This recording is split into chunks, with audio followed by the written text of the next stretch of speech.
Welcome to the Lean Blog Podcast. Visit our website at www.leanblog.org. Now, here's your host, Mark Graban. Hi, this is Mark Graban, and welcome to episode 272 of the podcast for January 18th, 2017. My guest today is Steve Thompson, Director of Patient-Driven Supply Network Initiatives for Cardinal Health, a global integrated healthcare services and products company. Steve is also a Lean Six Sigma Master Black Belt, dating back to his time spent working in the automotive industry.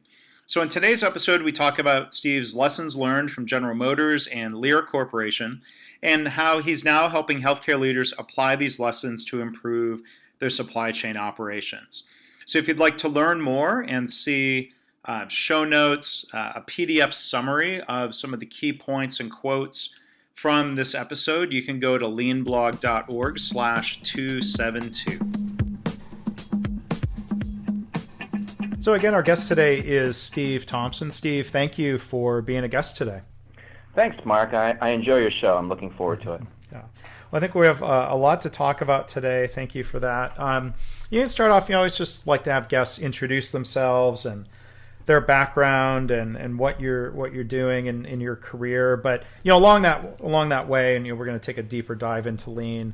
If you can talk about how you first got introduced to Lean. Sure. So I have responsibility for elements of our Patient-Driven Supply Network initiative, which is really aligning all of our platforms, our distribution and flow to demand signals, which it's funny, right? Here we are in 2016 talking about things that we did in automotive 40 years ago. I started General Motors as a college intern in 1983 between my first and second year, and pretty much grew up in automotive. Left General Motors to go to Delphi Corporation, which is really at that point staying inside of GM, right? And then went to Lear Corporation in the late 90s and accepted an offer to come to Cardinal Health about 11 years ago. It's been a lot of fun going from automotive, which I think, at least as achieved in my mind, is very mature in this area, coming into healthcare, which is clearly still very new to lean thinking. I'm a certified Lean Six Sigma Master Black Belt. Have been certified for, coming on almost 20 years now. And so in the auto industry, we'll take a look back at Lean and GM, these other companies. But so 20 years ago, the Lean Six Sigma Master Black Belt certification in the auto industry. I think people tend to associate the auto industry more with Lean than Six Sigma. Can you talk a little bit about that, or at least what you experienced at some of those different companies and how those approaches were combined? Well, it's funny. I was doing Lean before it was called Lean, but I didn't know it. Mm-hmm. Just really fortunate. So much of your career is time and place, right? Happened to be a college intern at a facility that had inherited a Sloan Fellow, if you will, that had just come back from being in Japan with folks like Jeffrey Leiker and Jim Womack, who had learned essentially the Toyota production system, came back, started writing books about it.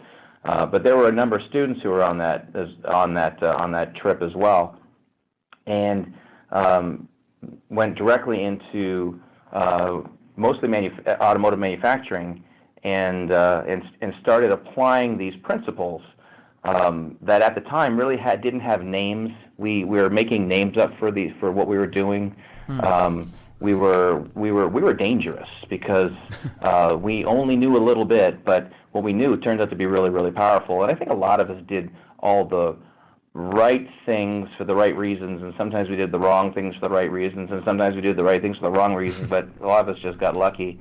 When I went to Lear Corporation, they had a senior executive who had come from Toyo in Japan, was one of the first Occidentals to be in Toyota and working in that supply chain. And he got to me immediately, said, "Look, I know who you worked with. I know where you came from. I'd like you to be on my team. We're going to do essentially Lean, but we're going to incorporate Six Sigma into it." Lear Corporation had got into Six Sigma around 97, 98, 99-ish. A lot of influence from Ford Motor Company to do it. And just like I said, time and place, the skill set made a lot of sense to me because I loved Lean. Lean had a certain folksiness to it. People could grasp it. It was clearly counterintuitive when you first started thinking about it, but the more you thought about it, you realized everything you'd learned was sort of backwards. But what Lean wasn't capable of doing was understanding how to work with multiple variables simultaneously, which is something that Six Sigma does. Mm-hmm. So I over the course of about 10 years, I came to rationalize that they weren't two different things, that they actually really worked well together, mm-hmm. which is one of the reasons why I came to Cardinal Health when they asked, because they were trying to put them together at the same time. Yeah, I mean, I would agree with you that they're complementary.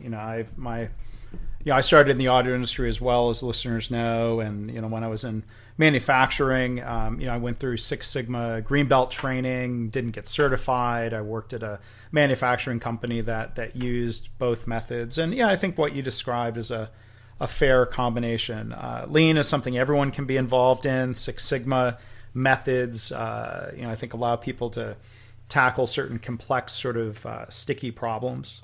The one thing I take issue with, and I've talked to people about on this podcast, sometimes in disagreement, is when people say, I think the false construct is, well, Lean is all about efficiency and Six Sigma is the way you improve quality. I sort of reject that way of framing the two together. Curious your thoughts on that, or stories you have about how Lean also helps improve quality. Well, so if you visualize most automotive manufacturing, and all the sub-processes and all the feeding processes, they're typically linear processes. Mm-hmm. And you have a number of different inputs that go into creating an output, which is the basic premise of Six Sigma. Understand the inputs and control them, you can predict the outputs. One of the tenets of Six Sigma is having controlled data and statistical data that is working within an acceptable bound, so that you know that your information is actually valid. And what we learned early on is that we did Lean first to get processes under control before we could even think of applying Six Sigma tools to make improvement. Right. I think of this as more. What I like about the complement between these two skill sets. And you're right. I think once upon a time, the Six Sigma piece was very elitist. It was highly educated statisticians in a closed room that had no idea where the process was. And I think we're past those days now that we understand that I can use the Six Sigma skills to measure and control the improvements I made in a process using Lean. Mm-hmm. We learned early on that we applied the basic Lean principles, and to me, Lean is super. People ask me all the time, "How do you describe what you do? What's Lean really?" And if I had to write it on the line where I sign my check, I would simply say, you match the inputs to the outputs, mm-hmm. and if you and all the things that you need to do to make that happen are the Lean skills. Once that's in place, you can control it and measure whether or not you're still in control using the Six Sigma skills. Yeah, I think that's a fair way of combining the two. And I've heard a lot of hospitals say that, at one point they gotten exposed to Six Sigma first, and then later they got exposed to Lean. And I've heard a reflection of people saying, like you were saying there, in hindsight, they wish they had applied Lean first to create stability, get things under control, then apply Six Sigma on top of that. I think that's a fair approach and a good way of combining things. That's my and I think the other thing that happens with Lean is Lean teaches an organization how to be friendly toward change. Mm-hmm. And so once you get to that point, you can. The problem with Six Sigma typically is the reaction or the perception that it just takes too long. The reason it takes too long is because what you're doing is getting to the more minuscule elements. I think one of my favorite ways of looking at the two is from a Six Sigma standpoint. Six Sigma is an inch wide and a mile deep, whereas sometimes lean can be an inch deep but a mile wide. Mm-hmm. Yeah, so let's talk about some of the other lessons from the auto industry, and maybe also talk about how you've been helping healthcare organizations apply some of these methods and tactics into healthcare. Probably first topic I'm sure near and dear to your heart: materials management, supply chains, supply networks. What were some of the key lessons and insights that you got working in the auto industry, and how do you see that translating into healthcare these days? Well, in automotive, I think, and I may be not exactly right with the numbers here, but we always said 85% of the total cost was material. And so, and this is something we learned clearly from Japan, where there are really no natural resources. So they have to bring everything in, which means everything is crazy expensive, which is why they treat every element of material with utmost respect, all the way down to a nut, screw, and bolt. If you embrace the concept that everything is expensive and dear, then you're going to have a laser focus on reducing the waste in your supply chain. In healthcare, 55 or 60% of the total expense is labor. Mm-hmm. So materials holds a smaller focus, if you will. But when you think of all the things that have happened in healthcare over the last decade or two, with the reduction in staff and reading about nurses being laid off at hospitals, and then you look at the same time at the change in the demographics of our population, everyone's come to the conclusion, I believe, that we don't have an appetite to reduce any more nurses from the system. And once you can't reduce cost from your labor pool, you've got to go to the next biggest bucket, which is stuff. It's material.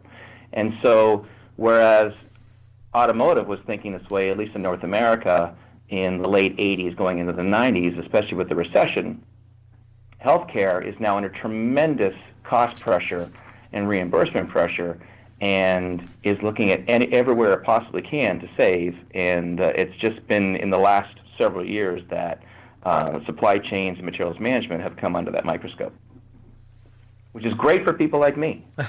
Right. So we'll touch later on some other examples and case studies of success stories that we're seeing in healthcare today. But let's kind of continue reflecting on lessons from the auto industry, what translates into healthcare.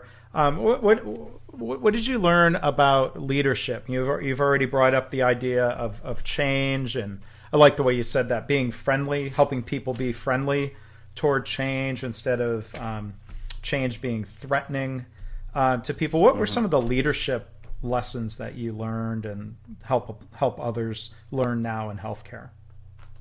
It's interesting. I had heard the expression multiple times, and it wasn't really until it came to healthcare that I started to see it. It's the idea of the layer of clay. And in any large structure, the folks in the front lines tend to really get this quickly. It makes sense to them. One of the things I love about Lean is it's so inclusive. The folks at the top of the house who are ultimately responsible for decision-making and strategy, they get it, but at a different level. They tend to be looking at it financially and looking for a greater performance. They have a real problem to fix. As you get deeper into the organization, top down, you run into the group of folks that are really change not friendly, if we're going to use change friendly as a concept. And for a host of reasons. One, I got to this level because I've always done this, and now I'm being asked to do something different, and it's scary. Or this idea of transferring decision making lower into the organization, which makes perfect sense for an organization, doesn't necessarily make sense for some classically trained leaders. And so it's a scary thing for a lot of leadership. We call it the layer of clay, or at least I've heard it called that many times, and because it's the group that really doesn't want to change. Leaders need to learn how to lead differently in a lean environment. Right. It's just this whole idea of, hey, I'm all about change, so go out and there change, do all the change you want, but I'm not doing anything differently. And so it's the definition of insanity, right? I'm going to do the same thing I've always done and expect to get a different outcome. Although, one thing I have learned in healthcare is I'm starting to think that the definition of insanity in this industry is the opposite. It's doing different things and expecting the same outcome. And we talk about the way things have always been. There's a lot of there's a lot of that in healthcare. People have old habits. They were successful because of those habits. I think one of those habits is jumping in, giving people answers, being the hero. And, when we talk about leading differently, this idea of empowering employees can, I think, not just be threatening to leaders, but it creates a sense of loss of, well, if I'm letting my employees solve problems, now I don't get to do that. And I really enjoyed doing that. Do you have thoughts on that transition, that way of leading differently or learning how to do so? You described half of my career. I've always enjoyed being the person who got to be able to jump in and fix something. I got a call at 2 o'clock in the morning. Next thing I'm on a plane to Mexico City, and we're solving problems. And that was exciting, but it was crazy expensive. And the reason why we were doing that is because we hadn't designed processes or products correctly in the first place. So real leadership is not being the person who goes in and fixes it. Real leadership is being the person that creates an environment that stops it from happening in the first place. I would much rather have, and this is a perfect analogy to healthcare. I would much rather have the population seeing primary care physicians and having problems dealt with early, as opposed to people showing up with $800,000 problems when they're acute at the most expensive location of care, which is the hospital. Yeah.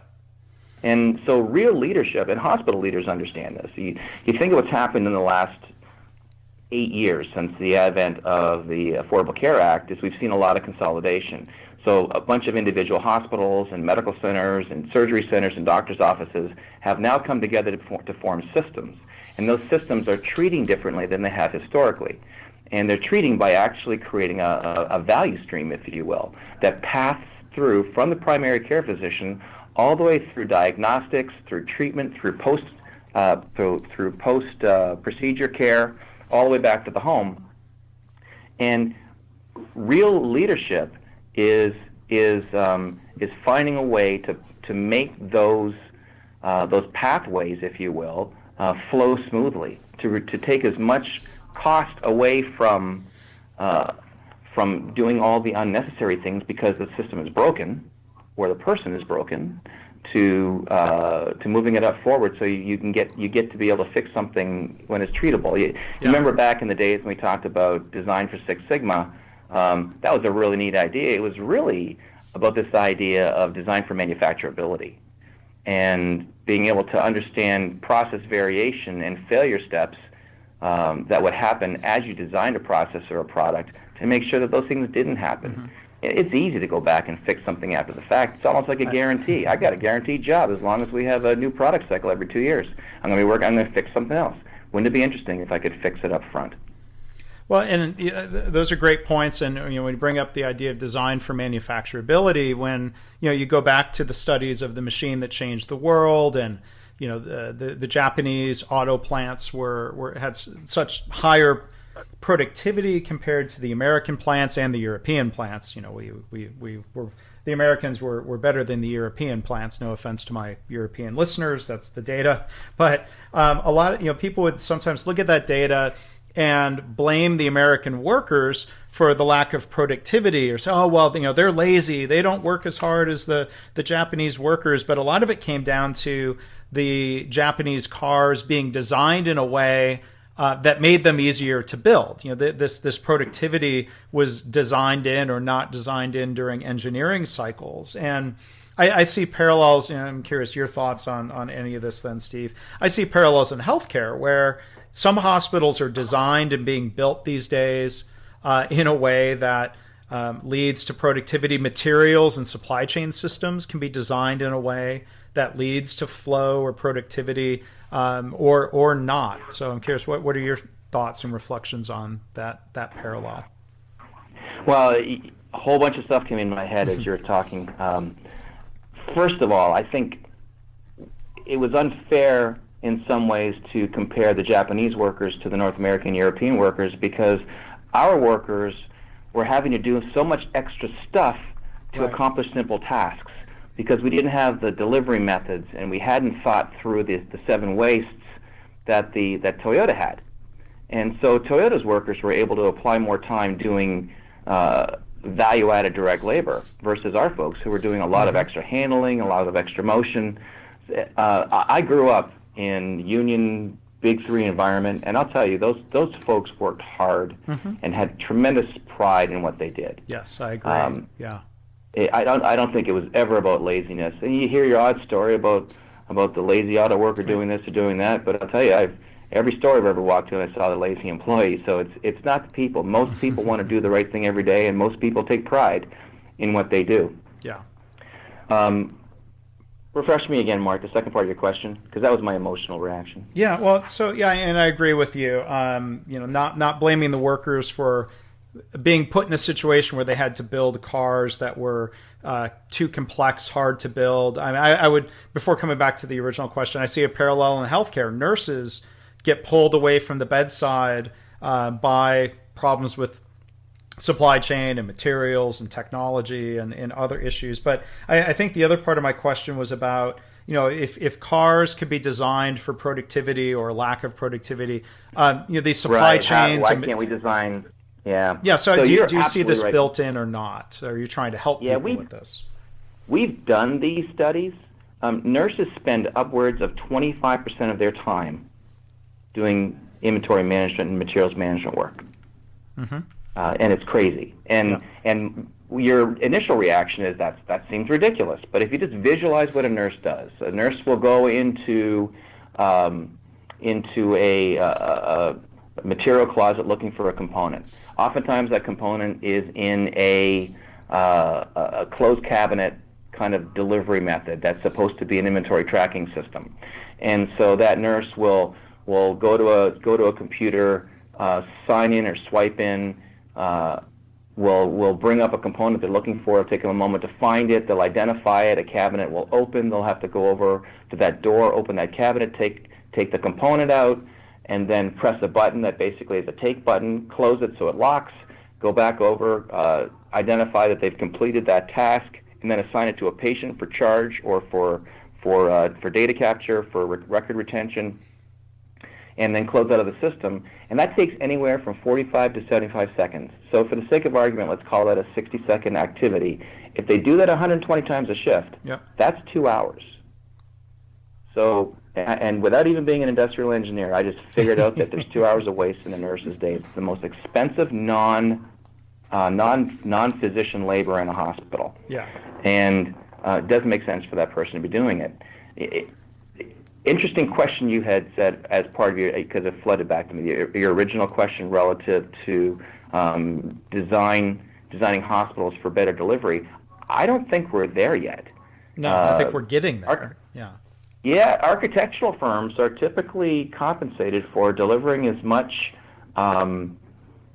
revenue-generating floor space as possible in a hospital, and they typically have not historically thought through, we've got to have stuff as well, and stuff costs money, and stuff sitting around is expense. We learned that in lean and automotive, that finished goods shouldn't be considered capital. They shouldn't be considered as a credit. They're an expense until they're sold. And so a lot of hospitals have very poor delivery methods. Now, I've been very fortunate that a couple of hospitals over the last couple of years have reached out to us and asked for us to help take a look at their plans, their designs as they're building new wings and new buildings. And they're starting to think this way, which is wonderful. How do I create an easy flow of goods so I don't have to task my most expensive, most important labor with inventory management, materials management roles? Right. And that's a big aha. Yeah, and you know, and we want to let nurses be nurses. There was one nurse I was talking with once who had said something really funny. She said, she kind of paused, and you know, I don't remember a class in nursing school called "Searching for Supplies" because they're not.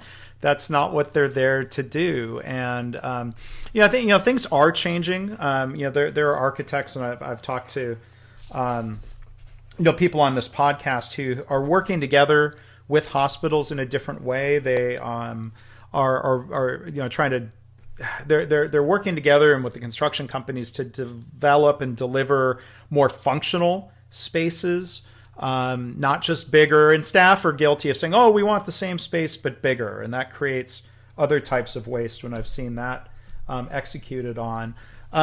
But, you know, what I've seen, I think, more likely is just a lack of awareness of, you know, I've seen people open up brand new clinics, and sure enough, wow, there was not enough space designed in for the materials that they needed. But, you know, and maybe you can comment on this. You know, when people ask, well, you know, how much space do we need for inventory? That leads to a series of questions instead of an answer. Like, well, how often are things being delivered? You know, you need to design not just the space, but the supply chain and materials, movement processes. What are some of the things you see kind of, you know, moving in a good direction in healthcare?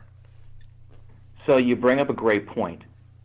Biggest difference between manufacturing, be it healthcare, be it automotive or aerospace or consumer goods, and the delivery of healthcare is the bill of materials. So in automotive, for example, we know exactly what we need to create whatever our product is that we're making. How much metal, how much plastic, how much paint, how much adhesive, how much labor, how much electricity. Yeah, it's very predictable. Right. We don't have that in healthcare. We have some general guidelines around what we think we use for procedures, but there's two things at play. There's this idea, which is very prevalent, that, hey, this isn't car making, these are patients and they're people, and everyone's different. And to that end, yeah, that's true. Everyone's a little different. But at the same time, all the processes that happen around the patient should not be different. I shouldn't be admitting different 800 times when I admit 800 patients. I should be doing things the same way to create a predictable outcome. But because we don't have a procedural bill of materials, it's not so easy to simply say, hey, I'm expecting to do 20,000 cardiovascular procedures in this system over the next X amount of time, and therefore that's going to extrapolate out to all the components that I need to use. Because the reality is we don't have consistent practice from caregiver to caregiver either. It's not unusual to have 4 different surgeons doing essentially the same DRG, or if you will, the same procedure, kind of 4 different ways. And a lot of it is because of how they learned.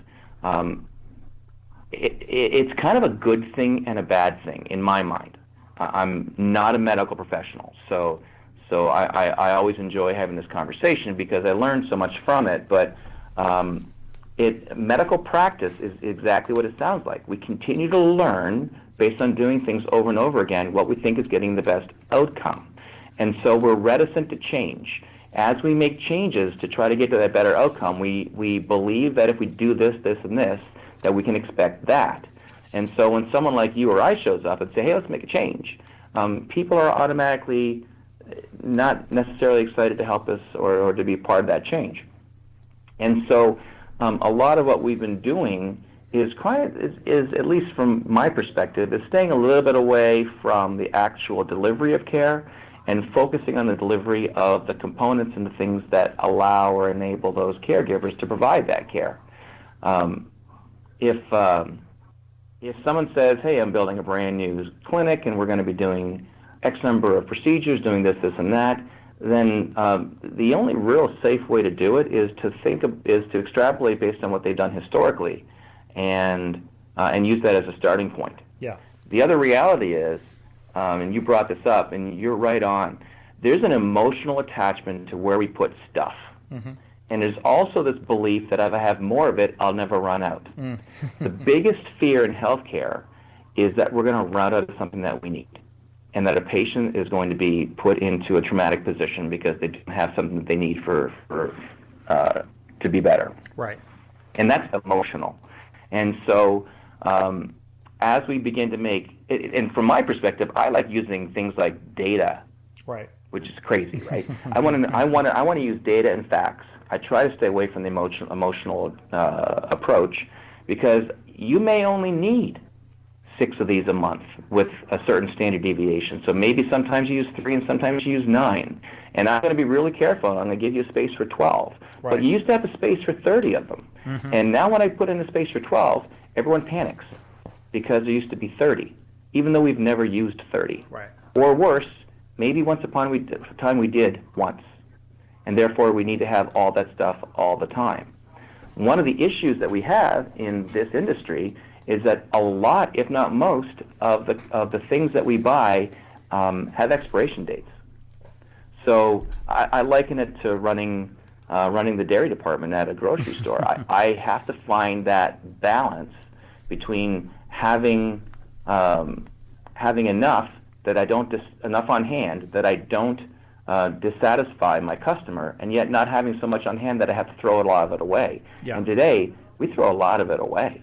Yeah, I mean, different inventory planning models are, always sort of looking at trade-offs. There's the cost of inventory, which includes stuff expiring, the cost of the space, the cost of the handling, weighed against the cost of stocking out. And if you look at automotive, assembly line downtime can be incredibly expensive if you're selling every car or truck that you're building.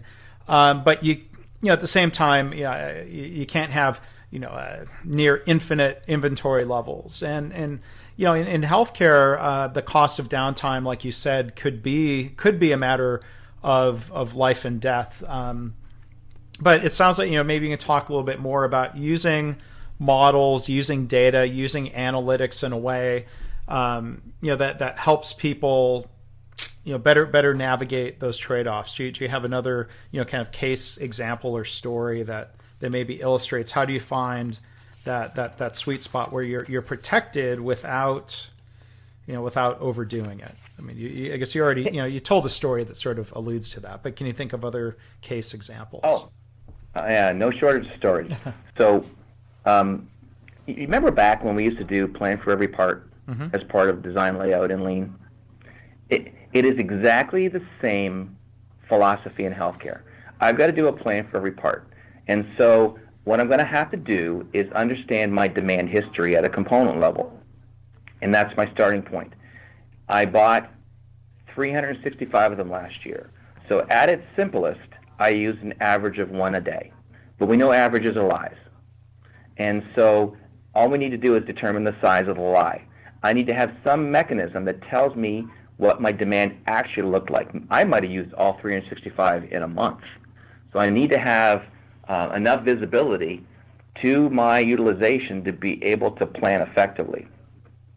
At the same time, something we learned years ago, Jay Forrester at MIT first started talking about this demand amplification concept, and how as we move through the supply chain from point to point, it amplifies.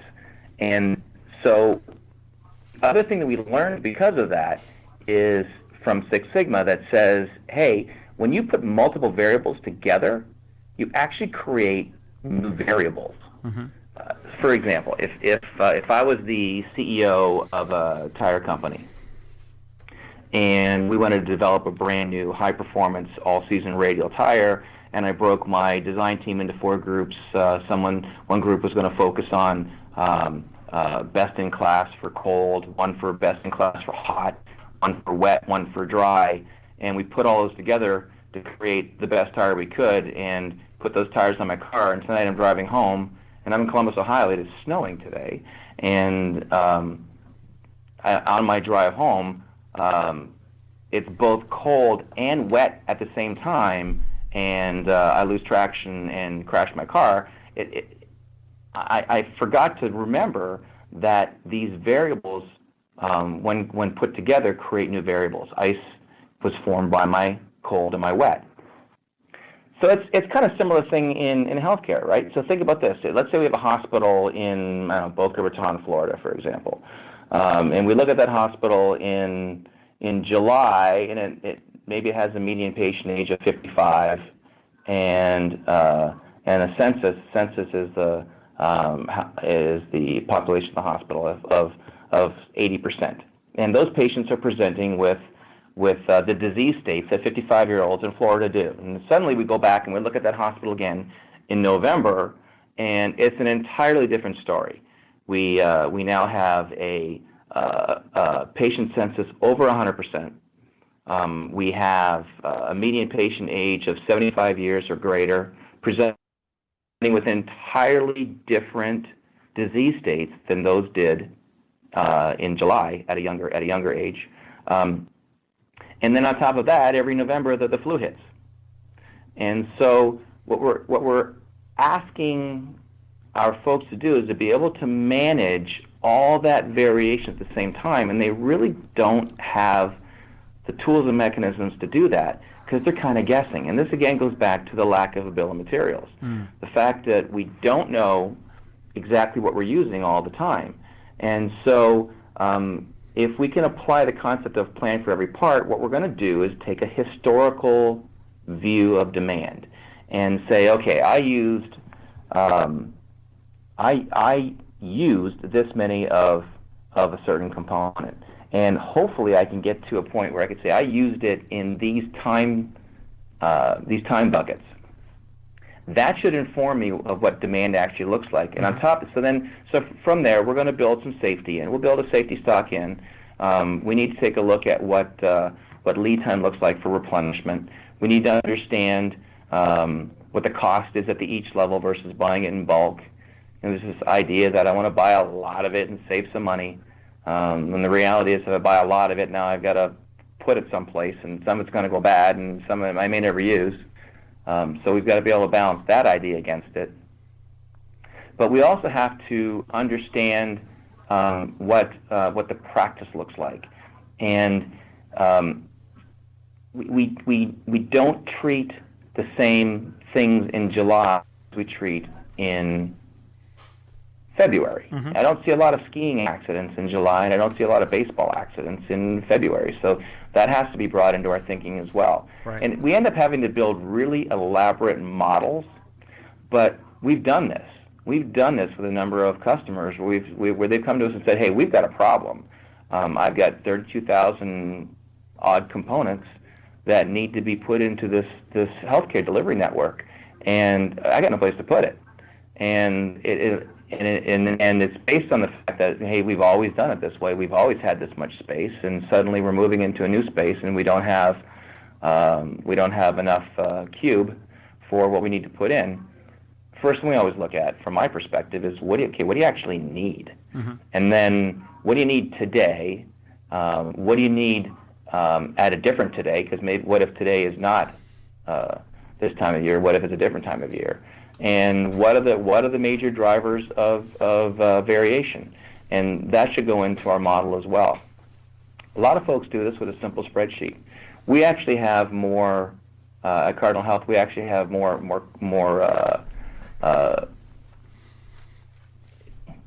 sensitive, stronger analytic way of doing it. We've been, this is something we've been doing for years.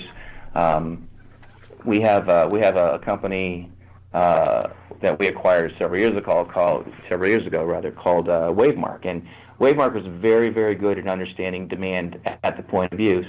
And we've been able to adopt a lot of the thinking that goes into point of use for expensive componentry and flow that back into our thinking for, therefore, how do we replenish into the network?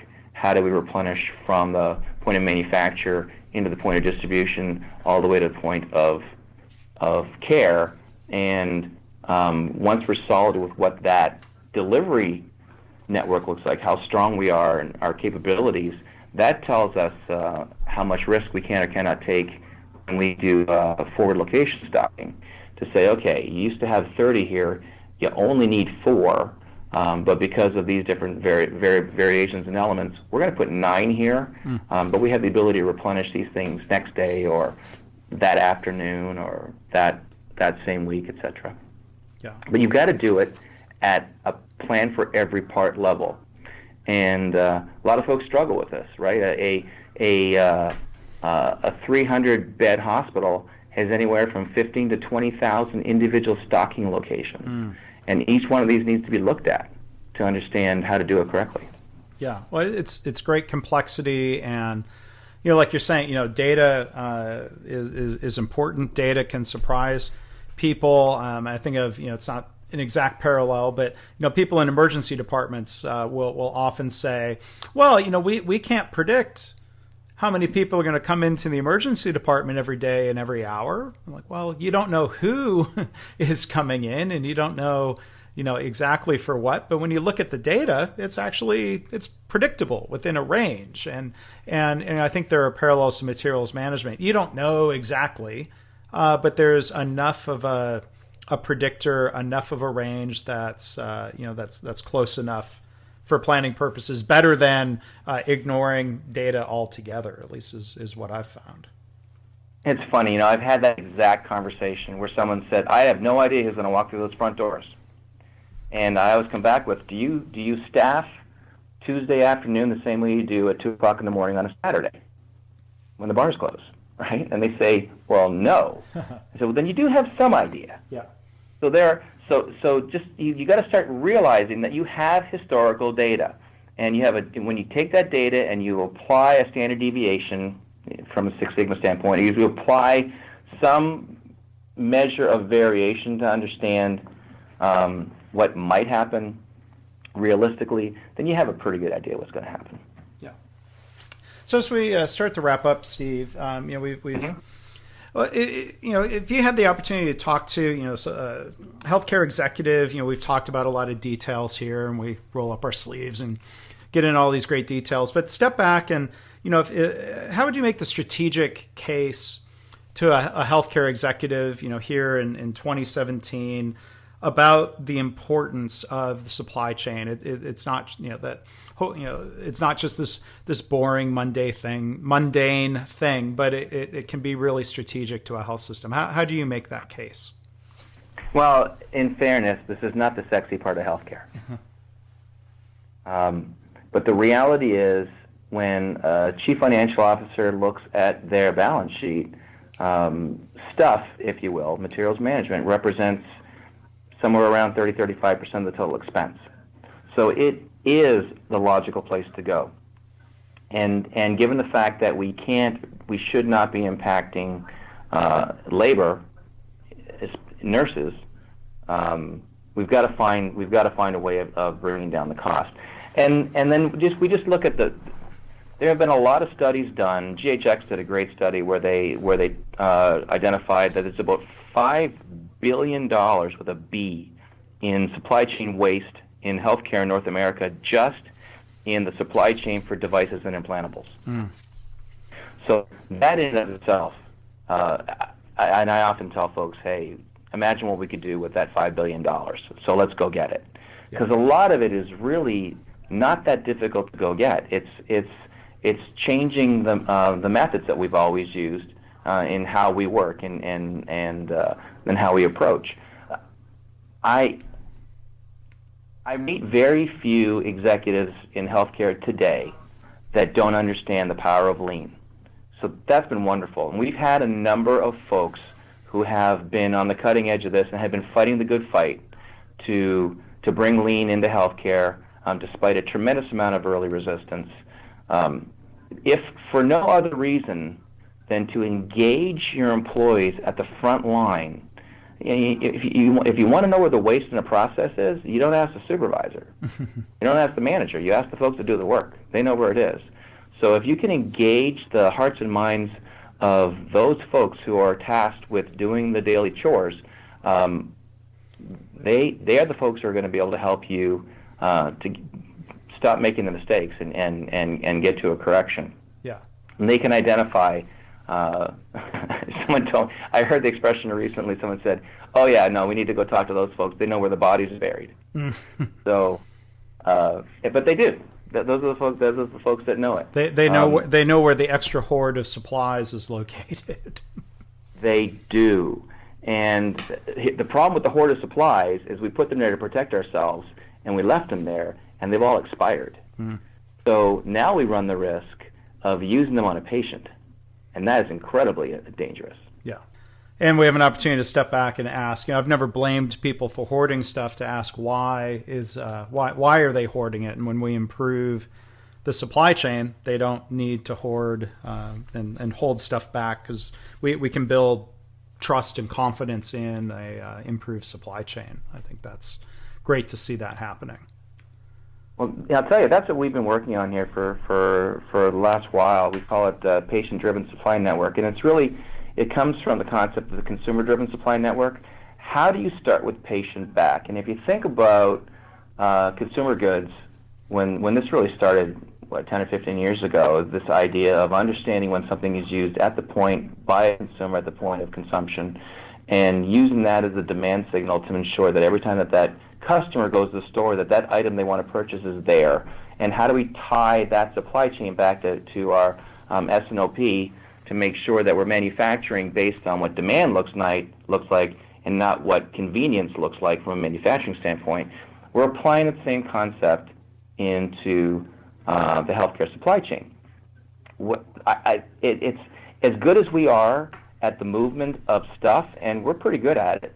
The trick to doing this well is understanding data and seeing demand as it happens.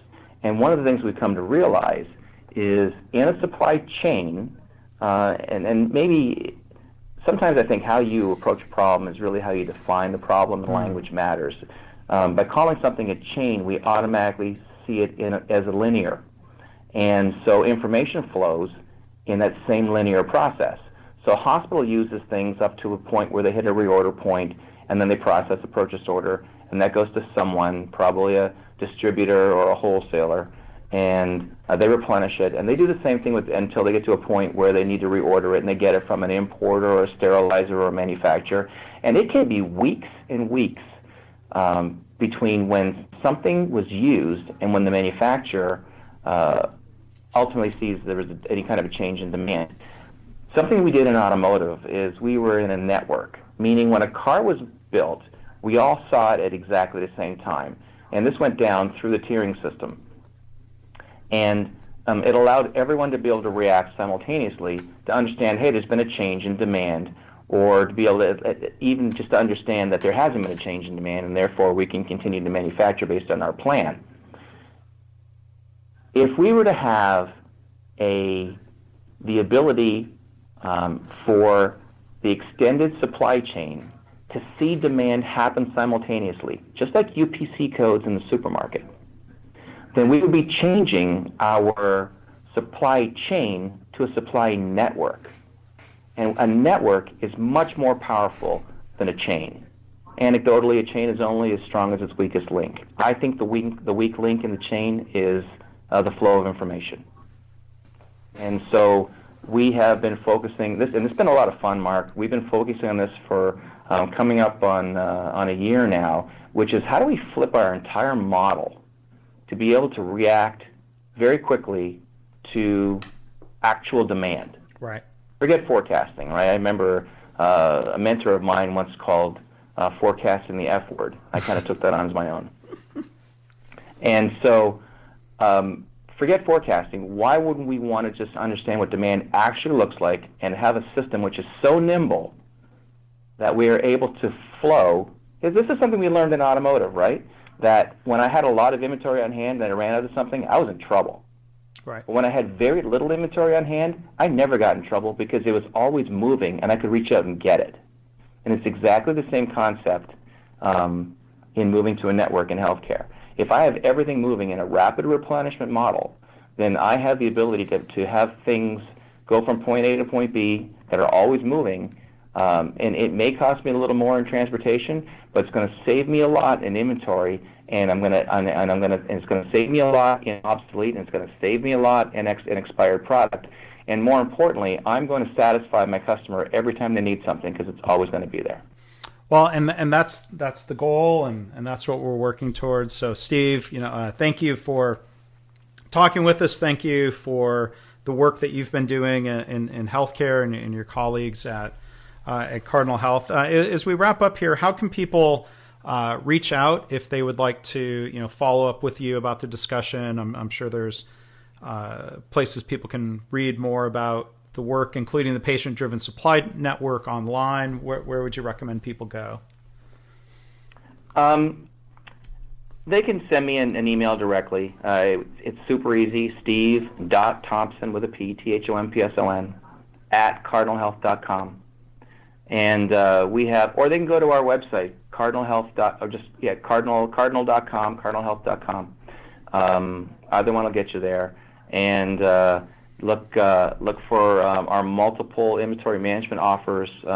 It's a big organization that's divided into a pharmaceutical side and a med-surg side. So there are similar solutions that, because of regulatory concerns, et cetera, actually approach things differently. But if you can imagine the solution, we're probably working on it, and we'd love to show it to you. And you're going to be talking, you talk at conferences. What do you have coming up where people may be crossing paths with you, seeing you speak and present? I'm going to be speaking at Logimed in Austin, Texas, March 7th through the 9th. And it'll be on some of these topics we talked about today, around managing demand and demand variability, and how do you align your processes and products to that signal. And my approach is always signal back, right? I went from car back now to patient bedside back. It looks and feels different. The reality is it's very similar. The approach is always similar. The skills are very similar. I think the end result is just much more rewarding for me. I love cars. I loved being in that industry. I've come to realize that healthcare is really important and very fulfilling. So even though it's very similar, I think it kind of tickles me differently. Yeah, well, it's a unique industry. It's a special industry, and I certainly appreciate that sentiment that it's a great place to be, helping others improve, contributing to this great industry. So our guest again today has been Steve Thompson from Cardinal Health. Great talking to you today. Thanks so much for being a guest. I always enjoy talking with you, Mark. Anytime. Thanks. Thanks for listening. This has been the Lean Blog Podcast.